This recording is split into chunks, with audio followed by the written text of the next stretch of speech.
Hello, I'm Norm Kurland, President of the Center for Economic and Social Justice, an all-volunteer nonprofit organization formed in 1984. I also happen to be Managing Director of Equity Expansion International, a consulting and financing group that has been structuring employee stock ownership plans in America, in Egypt, and other places in the world. And I have with me today, I'm honored to have Jean-Marie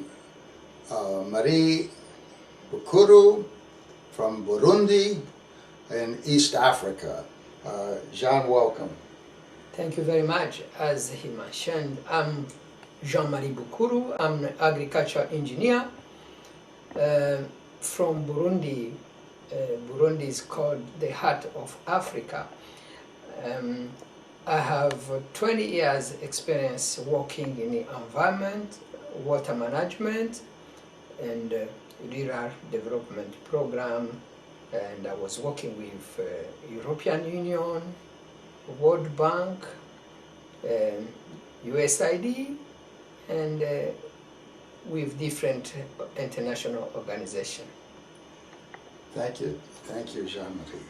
Now, can you tell me, why are you here today? As I said that I have 20 years experience of working with different institutions from different areas, but it is my first time to be in the United States of America. And I decided to come to study in the United States of America because I want to update my skills to get the American experience. And when I will be back home, I will try to implement the skills I will get in the US for in order to improve livelihood of my community, even to change the political situation, because I found that the political democracy is not helping at all my community in terms of development. I see. Now, what do you, as I understand it, you are involved in a major project in Egypt to determine the future of the East African community, so a number of countries came together. Maybe you could explain that and your role with that group. Yeah, the project is not, the project doesn't belong to Egypt, but Egypt is a part of the country members of this organization named Nile River Basin Initiative, where Burundi is also a member. The countries involved are Burundi, the Republic Democratic of Congo, Tanzania, Uganda, Ethiopia, Sudan, Egypt, and Kenya, and Rwanda. So the program is dealing in terms of water management. Which means water is life, as you know. The water management program should bring an opportunity for all citizen members of these countries to develop some program in order to elevate poverty. Tell me about some of the problems that you may have faced in your work. I was the technical advisor committee member, which is the board of technical people which advise ministers involved in water management in different countries, members of Nile River Basin. So the problem I faced, it was corruption. The time we would like to set up a new cooperative framework among the Nile River Basin, it comes, two blocks appeared, means Egypt and Sudan, which are located in downstream area, and other countries formed another group, 6 of them, located in upstream areas. Because there were a former agreement which has been ratified in 1959, which said that any countries located in upstream could not utilize the water of Nile without getting the authorization from Egypt and Sudan. So this brought a key problems between these countries. So I was facing issues because some of the higher level of Burundian people has been corrupted by the Egyptian government, and Burundi didn't join others on others countries which would like to sign the new cooperative framework agreement. It was May 14th, 2010. So we were expecting Burundi to sign, but at that date we have been surprised the government didn't sign. But I tried after that time to convince the protocol chief of Burundian president the need of signing this cooperative framework agreement. After that, the president accepted, and he gave the authorization to the minister of the environment to sign the agreement. After that, the same people has been corrupted, went back to the president. They said that I'm against his regime. And you're saying the corruption was from Egypt, and basically, did it start with Egypt, or were there other countries that were corrupting the participants? Yeah, Egypt tried to go through these different countries to get support in order to oblige these countries not to sign this agreement, but some countries refused. Only Burundi and the DRC left behind the time others were in the process of signing on May 14th, 2010. So after that period, as I said, Burundi has signed, but the people has been corrupted from the higher level of Burundi country, went to tell to the president again that, and the president became against me and have decided to flee the country. I went to Sweden. I spent there 2 years after that. Have been obliged to come to Burundi because the president said, oh, there's people who are outside the country could come and be able to develop the country. The source of the Nile is located in Burundi, but each country has a contribution to the Nile River. Yeah. So at that time, before the agreement to be signed, Egypt were arguing that any country which will try to set up a dam or irrigation project will be destroyed, because they were saying that they will utilize the former agreement which has been signed in 1959. But today, there's countries convinced Egypt and the Sudan. They join others. They have signed. Last year, they agreed to sign the new cooperative framework. So each country now is able to utilize the water of Nile in order to develop the economy. You're saying that they're authorized to use the water of the Nile. Yeah. How many countries are actually putting in dams and other facilities for water management? No, but each country has a small dams for irrigation, but there is a huge dams now on building. They are trying to build new dams for electric power production or electric power plant on Rusumo Falls, located on Victoria Lake, upstream Victoria Lake. There is another one Ethiopia is trying to build, which will help. It will be the interconnection program. Now, what problems are you facing today?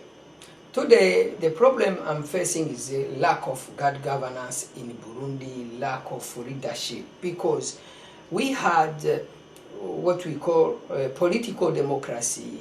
Burundi has faced a lot of problems in terms of civil war, because of ethnic group were fighting each other, but by being helped by United States I remember it was during the Clinton period, the US supported Burundi to come up with a peace agreement called Arusha Peace Accord. But I have to mention also that other countries has been involved, like Tanzania, the former President Julius Nyerere, and South Africa, and even Europe countries has been involved to come up with this agreement. This one helps us to have a new system in terms of democracy. So we have been able to vote. So you have political democracy. How to have the political democracy. So the current president we have, he has ruling the country from 2005 up to 2010, which means he had two terms. 2 5-year terms. 2 5-year terms. Now he wants to run to the third mandate, which is unconstitutional, which is against Arusha Peace Corps agreement, and actually the opposition people and the civil societies and others, international institutions, including US government, European government, they advised the president not to run for the third mandate. But this person doesn't want to understand, and right now there are people who are demonstrating, and he's using militia called Interahamwe, who has been involved in killing people in Rwanda genocide. He's using his own militia named Imbonerakure. He's using the intelligentsia police to kill peaceful people. Now, what fears do you have in terms of returning to Burundi at this time? And your family, what is the situation? Yeah, the situation is very bad, and I'm very afraid to go back in Burundi, because I was the one who has been targeted during this civil war. I lost my thumb during that period. They shot me, and at that time I was working with UNDP program. So today I feel that I am very a vulnerable target if I go back home, because at the time I was in Burundi, before I came to this program in the United States, I set up a project, a non-profit association called Burundi Sustainable Development Agenda 21, which deals with fighting corruption, establish good governance, trying to create a program which can help the community to be involved in natural resource management in terms of contributing to the economic growth, to fight against poverty in Burundi. So, please go ahead. Since I am against the president approach, the president ways, he's killing the people. He's the one who encouraged the corruption in the country. I feel that if I went back there, I would be killed. What's your visa status? My visa status is J1, which means exchanging international student. But I came here, first of all, as I said that I came here to update my skills. Burundi is a French-speaking country. When I was a small kid, I would like to learn English because I find that English nowadays is a language for research. Sciences is a language for communication. So since I was wishing to learn about leadership, so I said, let me apply for this program. And before I joined Cornell University, I went to Virginia Tech to improve my English. After that, I have been sent to Cornell University to continue my program as agriculture engineer, and I have been graduated in agricultural economics and rural development. From there, I requested to join the Center for Economic and Social Justice because I think that what I'm looking for is to go back home to implement some project like KNF project, which can help my community to elevate their poverty, also to be able to set up a program which I can call where I can apply the just third way, because it sounds nice to me the way the social economic the Center for Economic and Social Justice is acting in this world. I think that their approach, their principles can help me and bring others, pioneers people, or others people who want to change this world. Now, what's your visa status today? And what is, are you concerned with your visa status today? What's the problem that you have, if any? Yeah, the problem I have is how to go back, because my visa will end on June 12th. June 12th of this year. Oh, so it is a J1. It is a student visa. For me, I'm looking for a visa work. I need help from different organization or people or foundation which can help me to get a job, to contribute to the development of these countries, also to help me to bring my family out of Burundi. Yeah. So you are applying now, you're beginning to find ways that your status here, your visa status can be more permanent, or at least try to get a work permit because you want to do work from America. Is that the problem? Is that your desire? My desire is now to work from America, because as I said, I want to impact the world. I want to be among those people who want to move, to change. So I can walk from America and going to Haiti, going to Burundi, if we get peace, going to Guinea, even I can work in America, in Cleveland, where people are suffering from poverty, because I have a lot of experience in watershed management, in land planning, and brownfield eradication. Yeah. Well, we'll get into that in discussing your vision of the future and your solutions. I think that this explains what your situation is today, what the past was,